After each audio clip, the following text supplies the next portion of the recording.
This is Patient Obsessed, the aesthetic practice marketing podcast that explores what makes people choose one doctor over another. In a word, the conversion, the magic moment. I'm Eva Shea, your host and scrappy problem solver. For this first episode, I'm bringing you an interview that I recorded on the Next Level Practices podcast with Max Bayback, the Chief Strategy Officer of Influx Marketing. His insights and thoughtfulness are impossible to replicate. Thank you to Max and to Influx for letting me share this with you.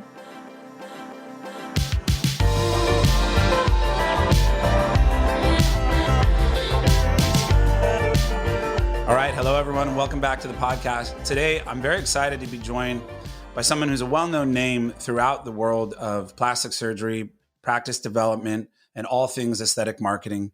She was previously the past director of practice development at RealSelf, where she built out RealSelf University, their customer education program, and created the RealSelf University podcast.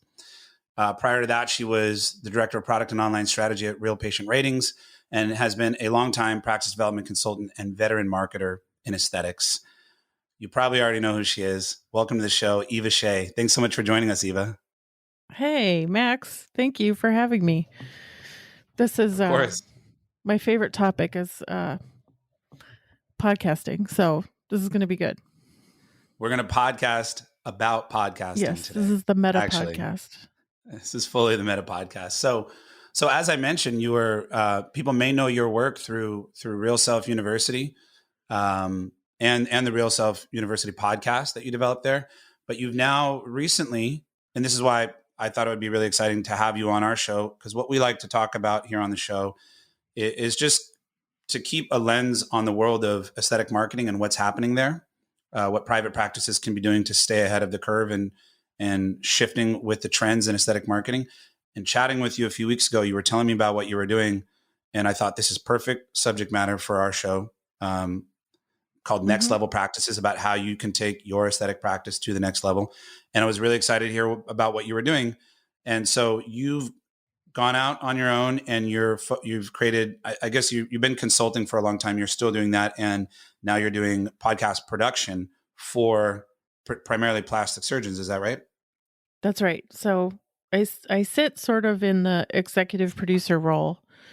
And what I discovered over the previous sort of year and a half at RealSelf, when I built the RealSelf University podcast and then Tom Series' show called Hey Siri, which he's still doing and is still, I think it's really interesting because he has such a great mind and he goes really deep with people on topics you would never expect. So I'm already saying go listen to somebody else's show, but it's a good show, and I developed. Well, you helped start it. It's got your fingerprints on it, right? Mm-hmm. Yeah. And so what I found after maybe 10 or 15 shows was that the podcast was really unique at creating content I could use in other places. So when you're in a role where you have to create content all the time, you have to think up what are we going to talk about. So what I started doing was saying, what do I need to teach the audience and who knows the answer to this? And then going out and interviewing them and then using that content for lots of things, other social media and presentations, relationship building. It had so many other uses besides, hey, listen to my podcast. So it was a process that developed over time. And I really think ultimately the value is what you create from the podcast more than it is the podcast itself. I absolutely love that. That actually helps me answer questions that I'm asking myself all the time, because I've been in the last year or so for our agency and a few other select projects kind of been dabbling in podcasts. I've been fascinated with it forever.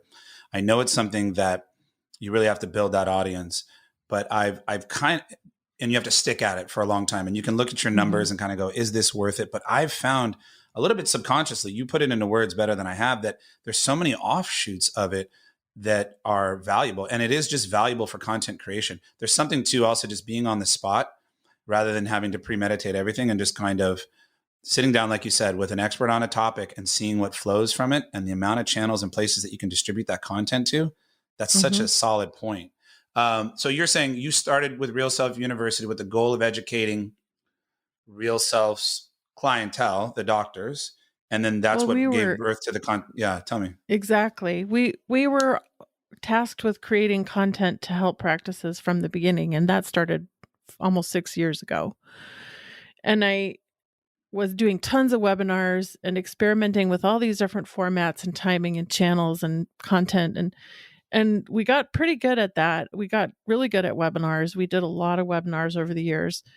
But creating the webinars was really hard, and it took I always sort of gave feedback that these were too hard to put together. Like there's too much work that goes into having a 1 hour or 45-minute webinar that 200 people listen to. And I know a lot of people would be thrilled with 200 people in their audience.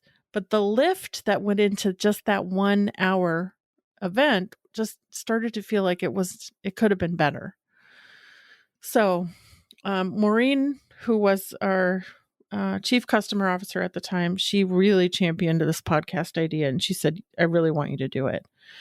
And at the beginning, it was very like my old coworker Scott would call it a skunk works project. Like I'm off here in the corner, like doing this thing that we probably shouldn't tell anyone about, and it turned out pretty well. Especially when Tom Siri started doing his too, then they were able to help each other. You got something started. Mm-hmm. You got the ball rolling. I guess you inspired that in some senses with kicking off the Real Patient or the Real Self University podcast first. Yeah. And you were kind of early. I mean, podcasting had been around, but still there's kind of a craze and a rush to it in, I'd say, the last 2 years. Mm-hmm. And you were well ahead of all that. Yeah. The craze is a little bit funny because it's not really happening in our space yet. It's happening all around us. Mm-hmm. But I think what happens to doctors is they think, "Oh, I want a podcast," and they start doing it, and then they realize how hard it is, and they might keep going for a little while, and then it kind of falls off, and they go, "Oh, I'm not seeing anything from this," because the stuff that you need behind the scenes to measure whether it's working and the structure around it from a marketing perspective that you need to make the most of what you're creating is not there either if you're trying to do this yourself. So, I mean, if you are, by all means, this is great. And there's some really good ones out there that are DIY, like Johnny Franco comes to mind. He's been killing it, but he was already doing other stuff, and the podcast was an extension of what he was doing with social media. So for him, it kind of grew organically in that direction instead of from podcast to social. He went from social to podcast. So his social audience then followed him over there. And that's the trick to audience growth too, is you find your audience where they are. And almost everyone that we work with, certainly you, Max, and the clients I've had over the years, they have audiences already. And this format is just coming along and kind of filling in a gap that's there. And the biggest gap that I've been feeling for quite some time now is the difference for the patient audience between ephemeral content and permanent content. So what I started noticing was you guys are spending a lot of time making Instagram stories or Instagram posts. It's been Instagram for a long time, and now it's TikTok. And this stuff is so fleeting for the audience. They see it one day, they might react to it, and the next day it's gone. And you spent so much time and effort on it. And I am not saying that you shouldn't be doing that. It's still great content. What I'm saying is there has to be a balance between things that are permanent, that deliver exponential results back to you, and things that come and go and are in the moment. So your website is a great example of something that delivers consistent inbound leads and consistent activity that's exponential over time. You do the work theoretically once. It never ends. Like, let's be real. That's true. But the podcast is sort of in that same category. You create an episode about something that can be listened to for years and years and years to come and have the same effect on someone today that it does in 5 years, as long as the techniques or the stuff you're talking about hasn't changed. Now you have a piece of marketing that's an asset to you instead of something that's going to vanish. I think that's everything you just said is so insightful. As a marketer, obsessed with breaking down channels and looking at the different approaches and how you should weigh out your efforts and energy across them, and what kind of return you can expect from each, and really understanding those. And many people, and if they're not in marketing, I wouldn't expect them to. It takes a lot of time to study and keep up with these. I wouldn't expect them to think that way. But we talk with a lot of people that are interested in marketing whatever business they do. In our case, we focus on medical aesthetic practices. And they don't think that way. So they don't often think that way. So it's really great to hear what you're saying and thinking about marketing in terms of efforts that you put across channels. It really is a science, marketing. And you just have to think in that way. And I love that. To your point on the ephemeral content, Twitter finally now has their own stories, but you know what they're called? They're called fleets. Oh, fleet. Oh, good. One more thing to do. Yeah, I've seen a few people on Twitter opting into it, but very, very little adoption. I'm so grateful all the time that doctors don't use Twitter to market to patients. Not really. And I since the pandemic started, I've spent a lot more time on Twitter and understanding it better. And prior to that, I just was not on it at all.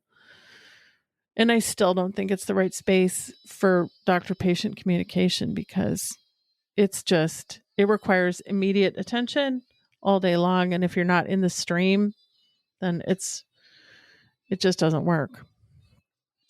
Yeah, I agree with you. Again, it's the kind of channel that you have to weigh out if you can really get the return there. And so that's what I tend to tell people, to think about things in terms of a marketing ladder, where I see some people, this is my analogy. Tell me if this works. I'm trying to perfect this. I see some people if every rung on the ladder is some sort of a marketing channel that you can sort of work on. And you should theoretically be doing each of these things, but you need to build it sequentially. If you try to do all of them at once, you get nowhere. So it's like you kind of put the ladder sideways and try to do them all at once. Well, you're not going to go up. But you need to pick each rung on the ladder and build. So when we have people, I'm the same way. I'm very ambitious. So I'll say, we should be doing this, and we need to be getting a strategy going on this channel, and we need to be doing that.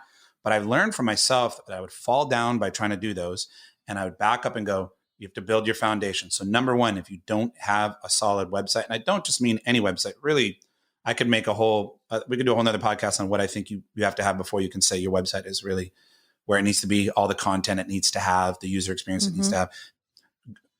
Don't waste time on anything else until you have that. And like you said, it's an evergreen asset or property that's going to be able to constantly drive in leads, and then up from there. And I was I actually wasn't speaking, but I was listening to a prominent female plastic surgeon with a large audience on Instagram, who gave a talk recently saying that even despite having 500,000 followers on Instagram, it's something like 4 to 1 what she's getting in off the website and Google versus her Instagram followers. So really evaluating that return on investment on each channel. Yeah. And if you're going to create content, most people underestimate how much work it's going to be. Like you said, they start and they kind of give up. If you're going to create it, invest where there's going to be sort of a perennial return, like you're talking about with these podcasts. So that's why I'm so fascinated with what you're doing. And like you said, other people aren't really doing it. I'm also fascinated with seeing what's happening in spaces around ours that we haven't really adopted yet, and going, oh, how do we co-opt that? So I love that that's what you're doing. And I want to hear more about Let's go back to everybody's not doing it. We actually went and found every plastic surgery related podcast in the world, and we made a spreadsheet. Whoa. And we looked at where they were in the world, what the show was about, who was on it, all kinds of stuff, everything we could find. And whether it was active or inactive. And so when we got the whole list done, how many do you think were on it, Max? Oh, man. I want to say under 100. I have seen a handful here and there, but yeah, I want to say under 100. We found 31 podcasts. Really? And then, yes. Yeah, and that's all of them. I'm sure we missed some, but we were using Apple Podcasts primarily, which is where most people listen. So, for our purposes, that was really the list was like 31. Then we went and eliminated anyone who hadn't recorded since 2019, so more than a year. and we were down to Which is 20. that kind of thing is common. Where you It's see very common. you can see the point of capitulation on podcasting, Hmm. like pretty crystal Yeah. clear. Yeah. Burnout is real. It is real. Yeah. Um, the cool thing is the content's still there and it's still delivering value. It's not like it's not still valuable. If you didn't update your website for 2 years, what would Google do to it? It would probably make it go away. Yeah. So Yeah. it still has an advantage, even when it's older. But then we took out anybody who wasn't patient facing or in the United States. And do you know how many there are left? There's 10 podcasts left in the whole world. And I didn't even get to audio quality, content, things like that. So what The I was seeing differentiators. was sort of this I hate this cliche, but this blue ocean phenomenon where nobody was using this channel correctly to talk to patients. And because of what I've been doing for the last like 11 years now around patient reviews, I was really hyper aware of the deficiencies with patient reviews. And I really wanted to fill that gap with a podcast. So when people read reviews, there's a number of problems they have. One is there's not enough reviews. And when there's not enough reviews, they go, oh, that's nice, but you must not have that many patients. When they have a lot of reviews and they're fresh, that's the ideal scenario. When they have a lot of reviews and then they stopped at some point, sort of like podcasts stopping, then they go, oh, something's wrong. There's so many things in reviews that cause problems. And I have spent a lot of time fixing those problems too. But really, what I really wanted to do was both help doctors get to that place where people make decisions. And that's something that's super emotional for patients where they do that. And it comes from the doctor making them feel comfortable. And so this is why they use reviews. They want to feel comfortable enough to pick up the phone or comfortable enough to pay the deposit, comfortable enough to move forward, even comfortable enough to let them use your photos or any number of things. They use reviews at every point of this journey and in every decision. But there was still something always kind of missing from that. And so, we were always kind of banging our heads against the wall like, how do we get people to convert? How do we get them to say, I'm ready to move forward?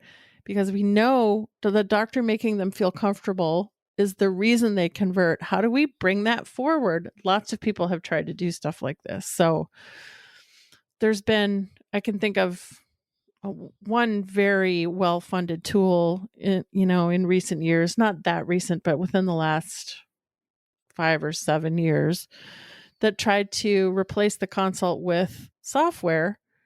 And the moment I saw it, I kind of laughed out loud and said, there's no way anyone's going to do this because you're trying to take away the moment that made the person feel comfortable, which is why they say yes. So just chasing this kind of for my whole career, like to get to the thing so that consults are easier for doctors, so that patients feel more comfortable when they get to the consult, so that decisions are made before the moment that they're sitting in front of the doctor. Because if you stick yourself in that doctor's shoes, one of the things I've heard so many times in as sort of an empathetic kind of process-driven person, I want to solve the problem, which is I have to repeat myself over and over and over and over all day long. I'm so tired of, and doctors end up with saying the same things over and over every single day. And if you can take the load off them, they love you. And if you can help the patient feel more confident and more comfortable, they love the doctor and everybody's happy and the whole world is perfect and we can all go home. Right? Well, you've really identified a point of misalignment where but it's maybe not that far off to connect those two things. I've heard both sides of that equation, but I haven't really ever thought of what you're doing now with podcasting as a conduit or a connecting point for that. You told me what you were doing, and then I heard an episode a few weeks later that you sent me, and you didn't even tell me this, but I think I emailed you back. I felt like I was in a consult with the doctor. And if I put myself in the patient's shoes, I thought, man, he sounds really friendly, really approachable. I like this guy. If I was going to be considering a procedure, it's one step closer. It's not that if I then went in to do it, that I wouldn't have to go through the regular process and that some of those things wouldn't have to be repeated, but I definitely could put myself in the patient's shoes, because I'm also the same type of, like you said, empathetic, process-driven person that's trying to think through, put yourself in different people's shoes and think through the journey. And I could go, and as a marketer, I think you have to be especially focused on patient acquisition. And so I put myself in the shoes of the patient, and I could see how much friction this could reduce, both for patient and for doctors. So I actually really get what you're saying, and it doesn't feel like pie in the sky to me now that I've seen what you did. Because I got really good to get a show live and out the door. Like for several months there, I was like, I don't do anything because I don't have anything live. I know the feeling. It was good. It was like having my third child.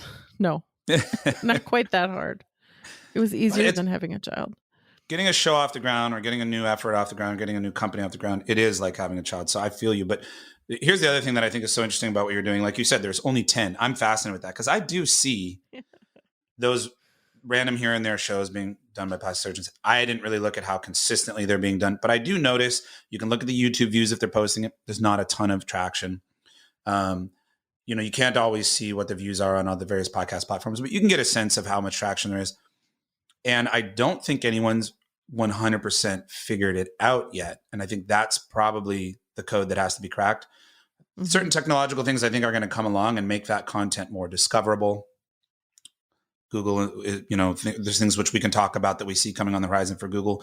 And I think that content will be, like you said, evergreen and useful. But I think that there's something to be said about sort of kind of cracking the code of how to make this useful. Something that my director, a word that my director of media, who we produce some podcasts and he does all the videography and editing, that he used that I actually hadn't heard before was a dense audience. And I liked that because we were producing a podcast where we weren't necessarily getting tons of views, but the feedback and the outcomes from it, and like you said, the content were well worth it. The payback was completely there. So there are times when you don't want to actually measure it by the same traditional metrics that you might measure other marketing efforts: reach, distribution, impressions, even views or listens. It all matters. What we really mean by dense audience is small but high value. Yeah, it's heavy, right? And it's the value of just a few listens can be really impactful. Is that something that you're thinking about in what you're doing? It is. And when I talk about reporting and when I start working with a doctor on building a show, I go out of my way to point out that the number one metric is people will come in and tell you they listen to it. And that podcasts are really sort of like, they're not new. They use super old technology, which means there are lots of advantages. They use RSS feed technology, so they're super portable. They can be pulled into all kinds of different formats, and they're really lightweight, and you can do all kinds of stuff with the RSS feed. But you can't get a lot of metrics. And if you're in every platform, you would have to get metrics from every platform and figure out how to roll those all up. And then you'd spend way more time trying to analyze your numbers than you would ever producing a show. So there just isn't anything really besides downloads and people telling you that they heard it. Right. And I find that really refreshing because it keeps us focused on the right stuff and not content for content's sake. If my KPI is I have to get someone to say they listen to this and go in and tell the doctor they listen to it, that's pretty straightforward. Right. Yeah. There's a lot of content for content's sake these days. A lot of noise, signal versus noise kind of happening. But what, so on that, if I'm a doctor, surgeon today, there's a lot of people who have flocked into podcasting. Like you said, maybe not so much in this space. So, I was going to ask you this question of, is it kind of too late to get in or is it overcrowded? But you've already illustrated with that study you did, that kind of informal study, that it's not oversaturated. But what is the benefit? Why should I start one? What can I get out of it? Well, let's see. Why should you? Well, I talked about the counterbalance to the ephemeral thing. And that's really one of the biggest ones is long-term, you're building something that will continue to deliver value back to you. So it has the right ROI is another way to put that.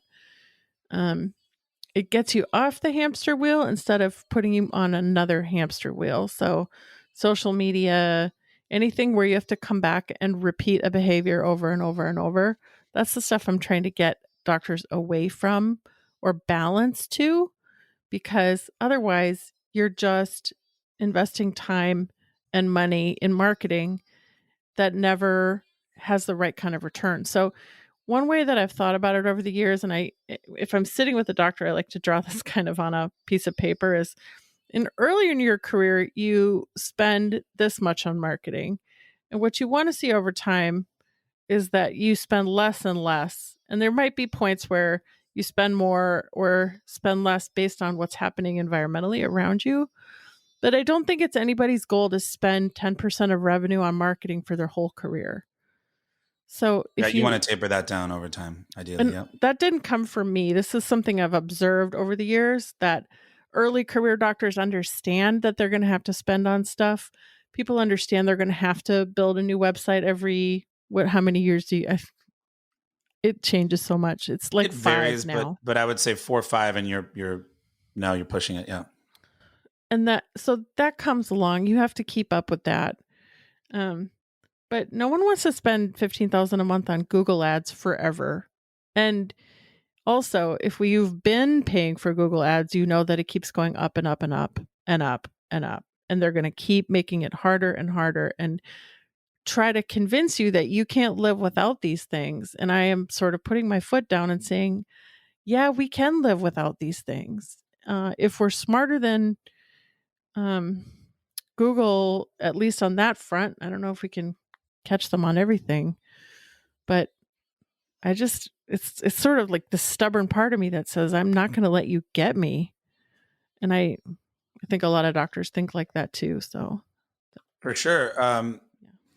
Speaking of frameworks that I tend to use in marketing, I brought up that ladder kind of concept. And if you listen to content that I'm putting out, I kind of repeat a lot of these same things because they're frameworks, just the ways I like to approach it. And I like to look at marketing as investment.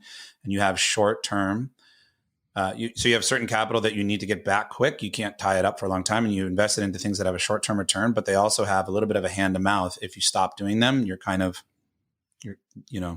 it stops. It is in a different sense. It's its own hamster wheel. And then you have long-term things you invest in that have really high upside. And so there's things like creating content that can exist out there on the web forever. Like SEO is one of them. It can take a long time, but if you're doing it right, that can really pay off. Granted, you still need to diversify away from it. Another investing concept, diversification, because you don't want to have all your eggs in the SEO basket. But we tend to try to help people taper down on dependency. Doesn't mean they can't do ads, but taper down dependency upon ads and have other sources. SEO is a primary one, but you can diversify it with other content that you're creating. And speaking of seeing what other industries are doing and emulating that, what a lot of other industries are doing is they're creating content. They're creating brand loyalty and audience loyalty out of content that is actually of value, and they can retain a great rapport with that audience and draw on that. Very often, content marketing, I stole this, but I love this. Someone said you have to think of it like a bank account. Yep. You have to make a deposit into your account before you can make a withdrawal. So what you're doing is you're depositing value into that audience, and then you can make withdrawals in the future and say, great, now they'll think of you when they're ready to do a procedure, whatever it is. And public relations is another way. There are many ways you can diversify off of dependencies on short-term advertising and marketing strategies. So I completely see this as a longer-term strategy where you're building up content that you could get one patient in and it would pay back. Say you just do one episode. The episode what I liked about the angle you did on the episode you sent me was that it was on a very kind of niche procedure. So it definitely helped to frame that surgeon as someone that could help them with something that other surgeons may not always be comfortable doing. And so I definitely see it as a discovery tool. I didn't really see that completely before, but I see it as a way that doctor could actually be found by people looking for someone who does that. And if you got one person in, it would pay back, I don't know, probably 50 times. Or I don't know, you can do the math, right? Just the one patient. And then everything after that for years to come is gravy. That's right. So the ROI could definitely be there, and Yeah. you might look at the listens or the views and go, it's not much, but that's not really Doesn't matter. right. It just doesn't matter. And then, so another angle where this saves him a lot of money is he's got a full-time in-house marketing person. But to hire a full-time in-house marketing person who knows procedures and who knows what's allowed, what's not allowed, because hiring full-time marketing person for most surgeons is like a junior level type of person. So you have to have resources for them to be able to do their jobs accurately. And I would what we agree. I would agree found with is what you're that saying. with him recording these episodes, now she's got it both from the transcript and writing, and she can refer to that, but she can just go say, she can pull, she's got more content than she will ever know what to do with for that topic now, instead of having to go ask him for it. So it also makes her job easier. And then Oh, I'm I see what you're starting to saying. see, I'm starting to see that they're going to be able to use the podcasts when they send emails. The coordinators send emails to prospective patients. They can say, doctor just recorded an episode about the topic that you're interested in if you want to check it out, and use it as a resource in that direction too. There's so many places to plug it I in. love that concept. So many places to plug it in. I again, that's where I hadn't thought of using it in that way. And I think after I listened to it, I thought, oh yeah, you could send this to them as a first touch point. They're considering coming in for a consult. You said, just listen to this right now. So again, and there's a number of things in marketing that work this way. Like your website might not be the first touch point. They might find you on social, but then they come there and that website needs to represent you so that they, whatever confidence they got or interest was piqued from social, and they jump over there and it's continued and it's consistent.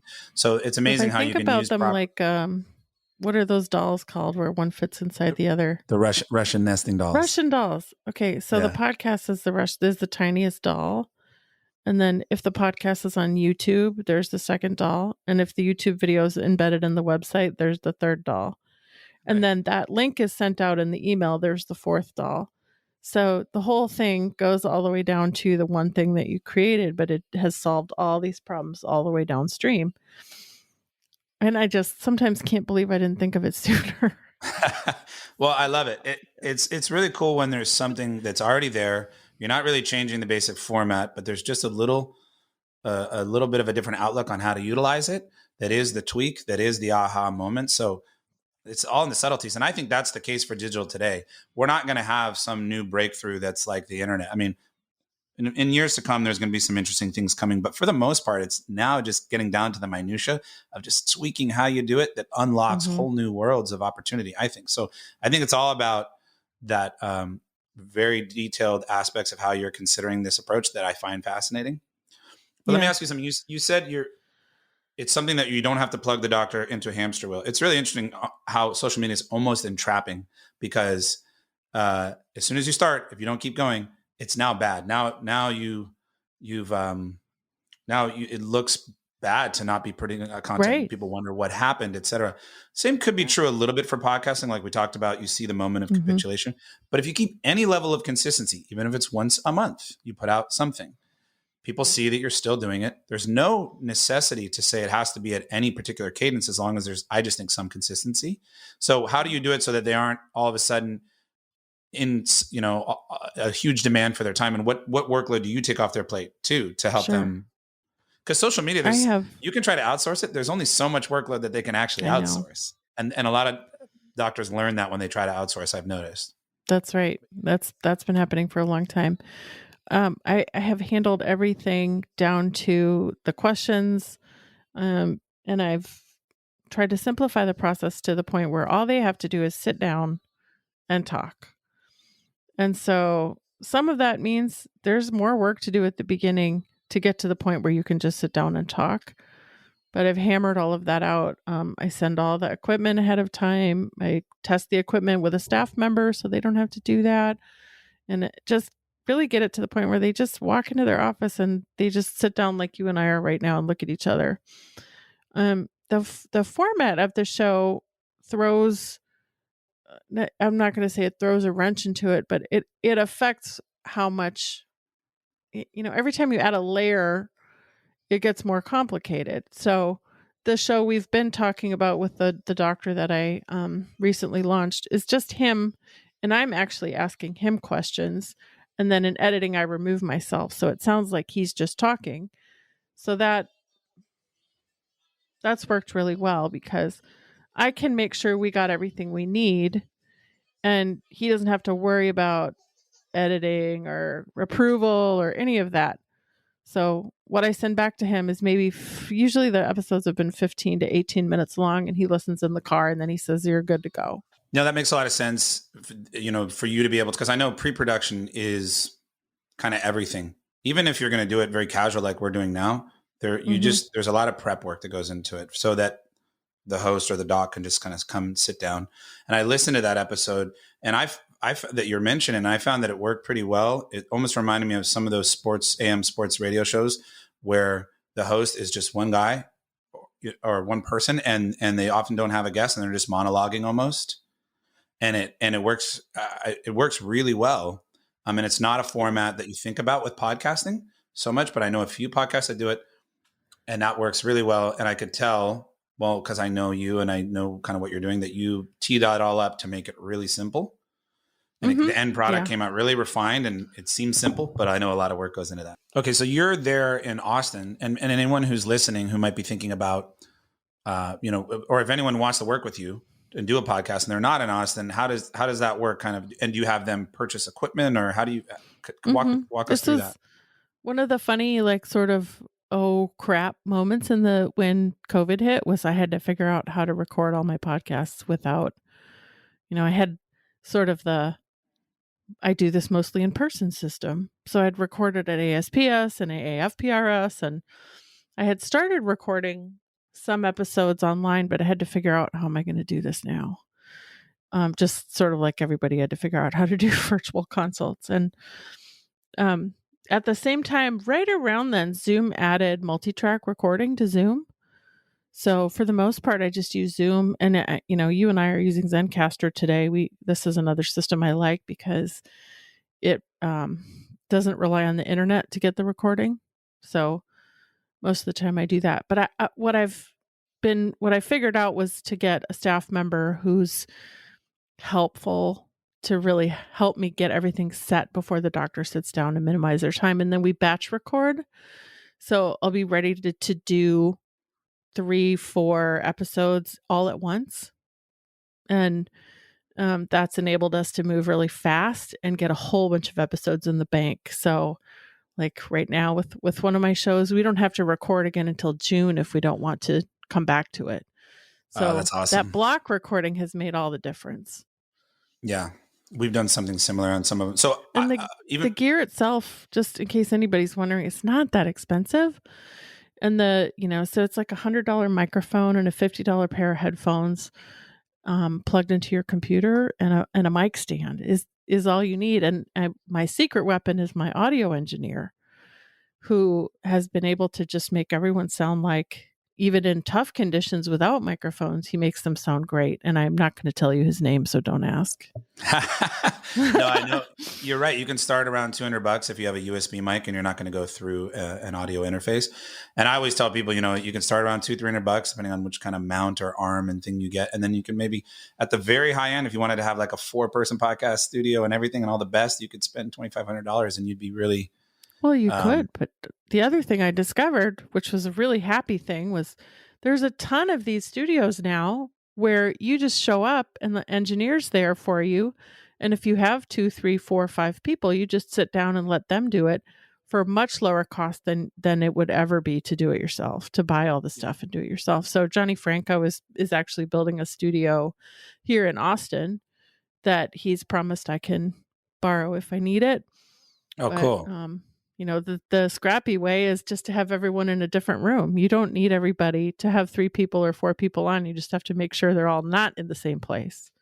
Yeah. Well, exactly. They need to not be. The pandemic has really shown us that. Prior to the pandemic, I was really dabbling I was entertaining whether or not Influx would get really into podcast production. And ultimately, we've concluded, we have a couple of things that are really a labor of love for me, where I work on. We produce the Technology of Beauty, Dr. Grant Stevens show, and that's a great show. Really, Yeah, and I love it, and it's really me overseeing the production on that, and it's kind of my hobby horse. Um, and we've assisted on a few things here and there. And I have this show that I do because like you said at the outset of this, I found that it's a great way to create content. It spawns so many other things. But I looked at really rolling it out as a service, and I didn't solve the problem the way that you did. And this is prior to the pandemic. I was building a podcast studio in our office in Pasadena in the LA area. And I was getting that all going. And pandemic came, kind of changed, well, very much changed everything. And but by that time, I'd already kind of decided we're going to just keep focusing on what we do, which is websites, lead generation, patient acquisition. And I think it's great. I really believe in specialization. So I think it's great for people like yourself starting something that's really specialized and just partnering with the right specialists. So we aren't rolling that out as a service broadly, but we almost could now, whereas before I didn't even really see exactly how we could do it. And I can't believe how much in the last just like 8 months, technology has, not only is the technology getting cheaper, like you brought up the equipment, but the technologies like this platform we're using right now, and it gets a little technical. We can unpack that for someone later. Why doing it through a platform like this is awesome, but it wasn't even here 6 months ago. I was looking for it. And COVID has spurred all this innovation in podcasting that makes remote podcasting higher quality, easier, et cetera. I mean, you can do Instagram Live and those kind of things. And I think those things, but although those things can be evergreen, I still think that they're very casual and they still are in that ephemeral category. When you really do a podcast and you've got the equipment and you kind of got the pre-production, it's a little bit of a different thing. And there's so many cool platforms emerging now to make that easier. I've been really impressed with how the world is adapted and made. What I don't want to miss here is, we have every channel in the world available to us, and doctors have so many choices. I can recall myself saying in a presentation at one point, pick the channel that you like the best. Do you like taking pictures? Use Instagram. Do you like tweet? Do you like writing? Use Twitter. I've been saying the same thing. I just gave a talk where I said the same thing, except for what I say now is if you like dancing, use TikTok. If you like writing, use Medium, which is a longer format. Founded by some of the same people. I knew it. I think so, but Medium was also founded by one of the co-founders of Twitter, oddly enough. So, and Twitter was supposed to be a blogging platform, but then it turned into this short format thing. Medium is now the long format of that.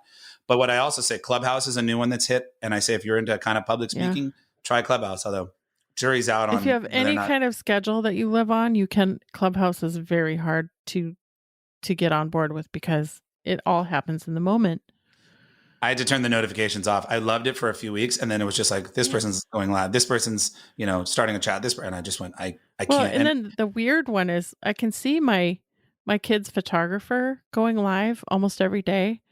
We had a photo shoot about 3 weeks ago, and I went, where are my photos? And you're on here all the time doing Clubhouse when you should be editing my photos. And I thought, oh, this is not going to be good for people who have in the service business. Like if you're waiting on something from someone, and I thought patience and listening to doctors, I don't know. There's lots of ways that could go wrong. And what I want to point out about podcasting is why the format is so loved by me and why I think it's so great for doctors is we've been telling you for how many years? All years.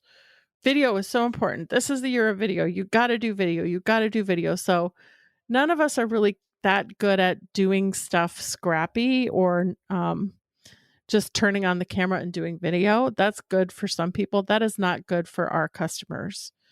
They are perfectionists. They want to look good on camera. They want to do it right. They want to be edited. So video ends up being so much work. But podcasting, we're using video now, but we don't care what we look like, obviously. No.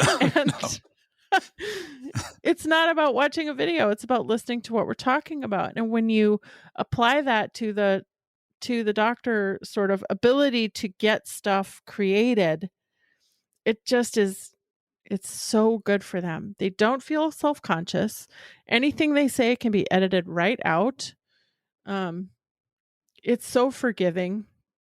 And it gets really at the heart of what the patient wants to hear from them when they're trying to make a decision, which is to know them. And so it strips away all that stuff that makes video difficult and just keeps the good part, which is what we were always trying to get to when we were pushing video so hard. So again, really subtle but meaningful differences. That's really interesting insight, because how, like you said, all of the years video has been the thing, like video, but the barrier to entry, the pre-production, the perfectionism. I would have never put my finger on how important those subtle differences are between these two formats and how it unlocks it in the way that you did. But now that you said it, I couldn't agree with you more. Oh, thanks. I know you're busy, and I don't want to take up your whole day, but one question or one topic I want to talk about that's near and dear to me, because SEO is not the only channel that we acquire patients through or that we help our clients do, but it's definitely a core specialty of ours, and it's an important one. I want to talk about SEO and podcasting. I have a lot I could say about it, but you actually said it to me when we were chatting a few weeks ago, and you were telling me what you were doing. You were saying there's kind of a whole SEO angle that you're looking at and that you're feeding into with what you're doing. I'd love for you to tell us about that, and then I have some more questions on it. Yeah. Well, once you're an SEO, you can never stop being an SEO. So of course, everything I'm doing is coming from that foundation, right? So there's 3 big benefits. And I think what we should probably agree to do together is keep studying and measuring what's happening so that we really understand how podcasting is impacting SEO, traditional SEO metrics. But what I know so far is the 3 big ones are the content, links, and reputation management or rankings. So, and they're all related to each other, but you can't separate them. So that the content, of course, is that every show has a transcript, and that natural language is then published with the show and can also be published on your website or anywhere else that you want to put it. The transcript gets indexed by Google, and now you have fresh content going every 2 weeks. Kind of like, does anyone remember me nagging them about writing blog posts every 2 weeks for the last 15 years? I gave up at some point, but it's that idea. But now it's getting done in a more automated way. And then the second one is links, because now you've pushed a show out to all these different platforms, Apple, Google, Amazon, Spotify. And then there's a whole layer of other podcast tools and players that also pull all that content in automatically, and whether you want them to or not. And now you have all those links back to your website out there in these really high trust, authoritative channels. And they're high trust because how do you spam a podcast? How do you create a spam podcast? That doesn't exist. Great. There Excellent isn't one. point. I think in all SEO, looking at content where there's a higher barrier to entry, that spammers are not going to really be able to easily just climb over that wall. That's often a very good yardstick or way to find new SEO tactics or defensible SEO tactics. So I didn't even think that's a great point. There's probably a bunch of them out there trying to figure out how to do it right now, and I'm sure someone will get there eventually, but that it's going to be a while before that happens. And maybe never. Maybe we'll just stay.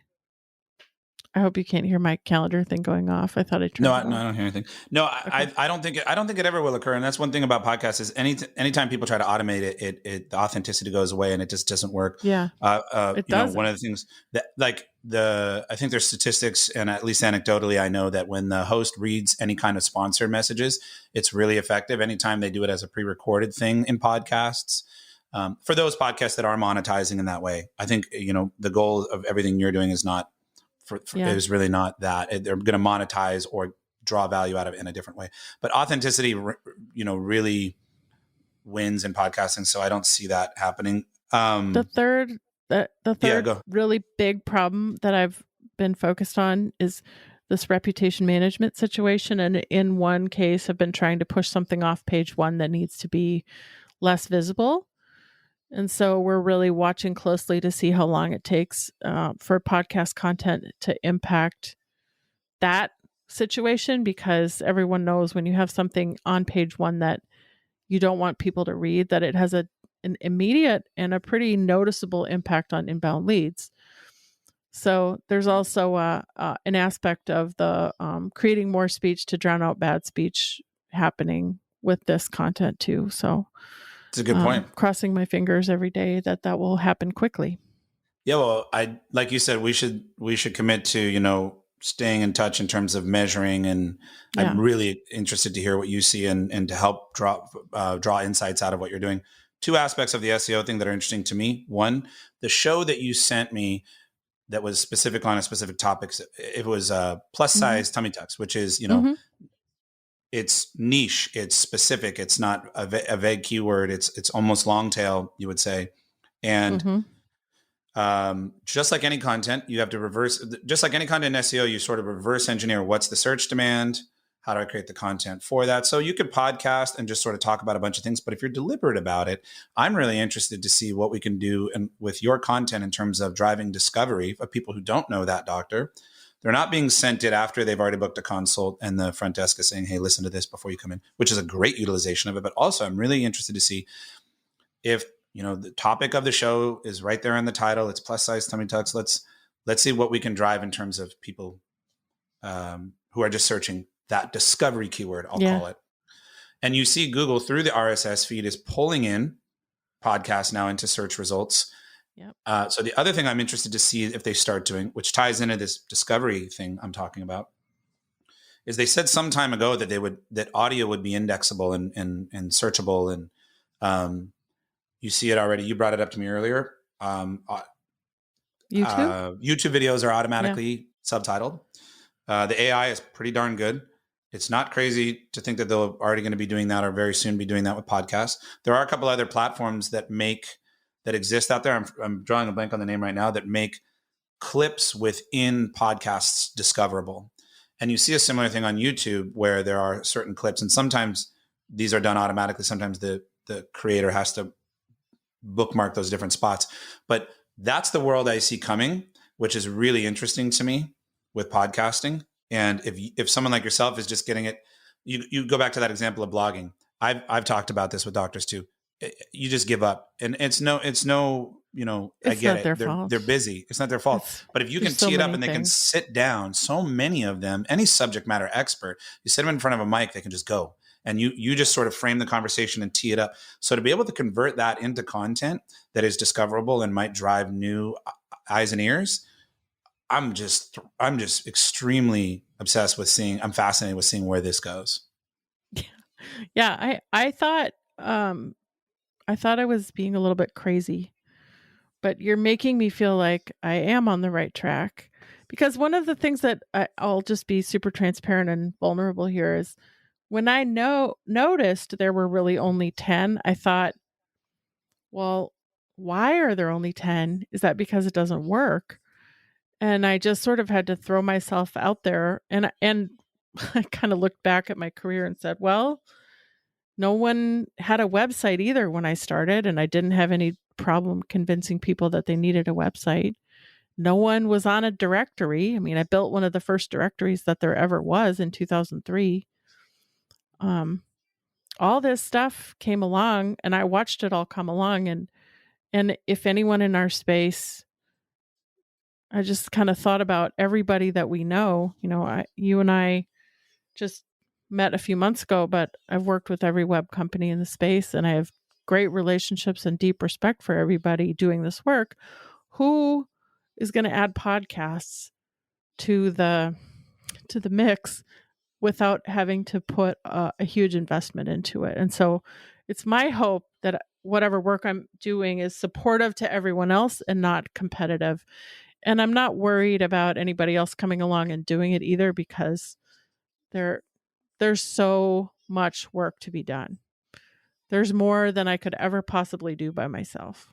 Don't you love that when you know that, like, again, it goes back to that spamming. There's no spamming it. So someone can come along and, they're going to have so much bandwidth. You're going to have so much bandwidth. If 2 people, 3 people, 10 people are doing quality work, great. And everyone else who's not willing to do quality work, they're never going to be able to break into it. It's just not going to happen. And let's do it together and help each other. So I want to give credit to the plus size tummy tuck thing. Makes me remember That's actually our friend Cage Moore who came up with that, and he saw it somewhere else that it was working, and he brought it to this account, and it's been very successful. So much so that he said, we have to figure out how to get less of these.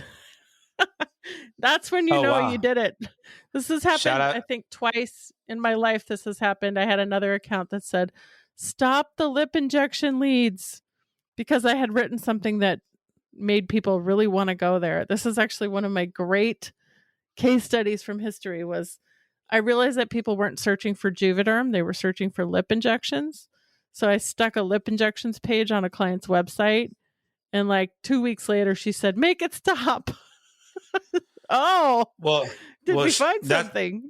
I love those stories when you tap into it. And shout Yeah. out to Cage. He's actually Yeah. a old and very dear friend, and that's awesome. He deserves credit for that, because there's nothing cooler than, as a marketer, when you just tap into, when you connect the demand and the supply, and you in the right way. And in internet marketing, it's all about finding the way. It's the semantics of it. It's the context of that people are thinking about. And there are also these little niche, lower hanging fruit things that are not glutted, that other people are not, saturating.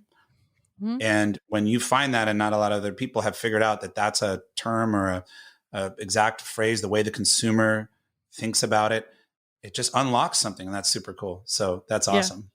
It's been great. And he's helped a ton of patients with it. So for him, it's been a really great experience to have gone through that. And it doesn't happen very often, but when you have people like your team and lots of other folks that I know who are really watching the data, that's when those things happen. And that's why it's important to work with people who have experience in our space, and not just anyone who can claim to do SEO or build a website. Yeah, I think industry knowledge at this point in marketing, it was okay. You could apply these new technologies of digital marketing a little bit horizontally early on across industries.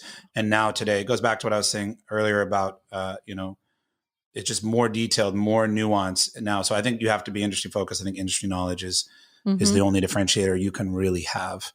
I feel like I'm running out of time with you, but there was something you told me that's sort of an offshoot of this podcast thing you're doing, which is your own show.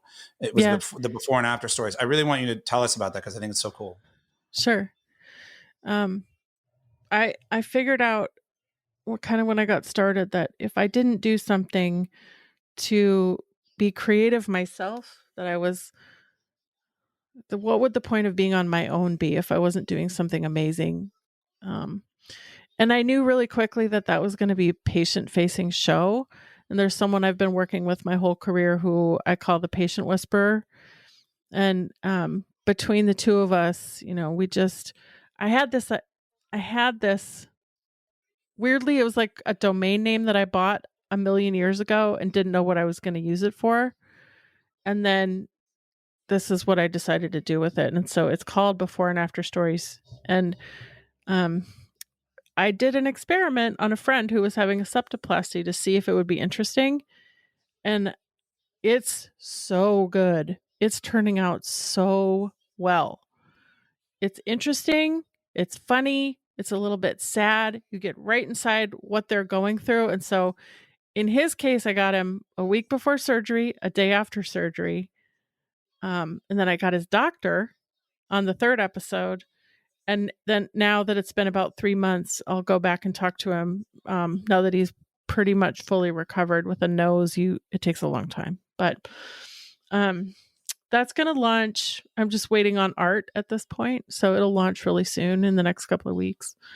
And the name of my company is actually The Axis, AXIS, which is an Easter egg of a name, because I had a friend who nicknamed me the Axis of Eva like 20 years ago.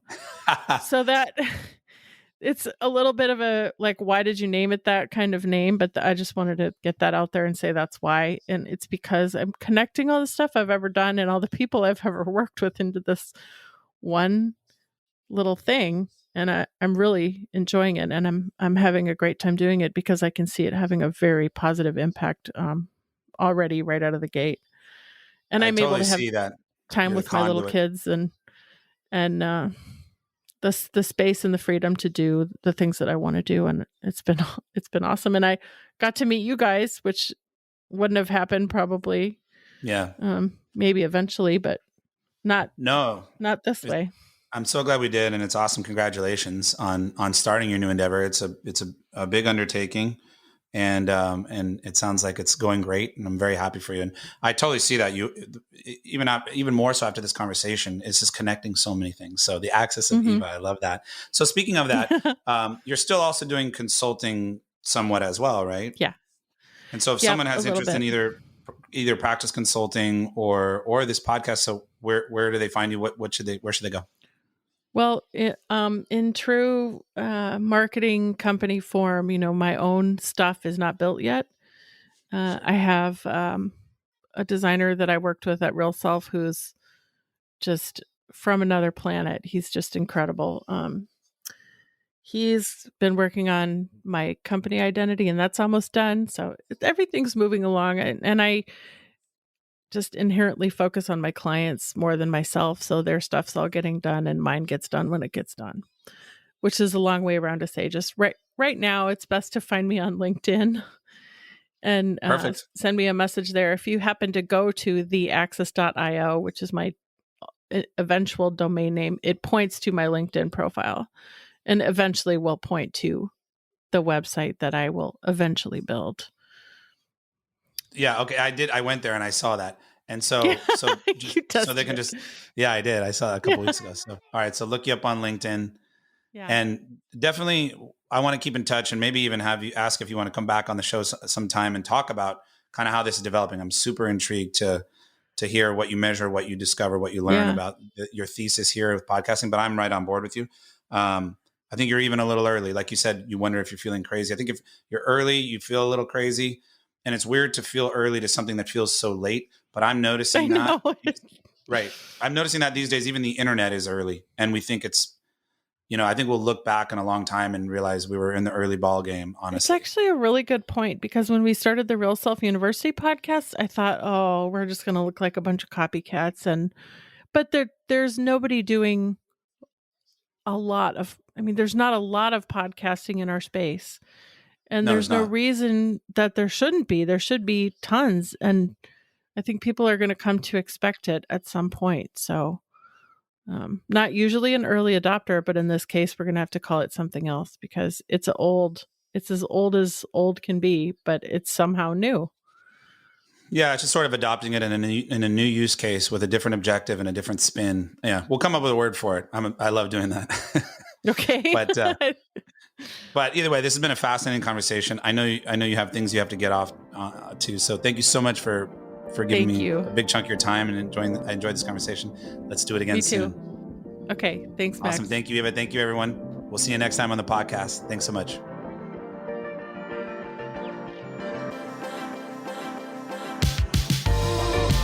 Thanks for listening to Patient Obsessed. From inquiry to appointment and appointment to surgery, the obsession has always been and always will be conversions. For more resources and middle-of-funnel marketing advice, go to patientobsessedpodcast.com. If you're doing something innovative to improve or disrupt the patient experience, we want to hear from you. If you're a doctor or an aesthetic professional and have ever thought about doing your own podcast, you can try podcasting for free on our Meet the Doctor podcast. Schedule your free recording session at meetthedoctorpodcast.com and listen to Meet the Doctor on YouTube, Apple Podcasts, Spotify, or anywhere you listen to podcasts. I'm Eva Shea, your host and executive producer. Production support comes from Mary Ellen Clarkson and Hannah Burkhart. Our engineer is Daniel Cruiser. Patient Obsessed is a production of The Axis, TheAxis.io.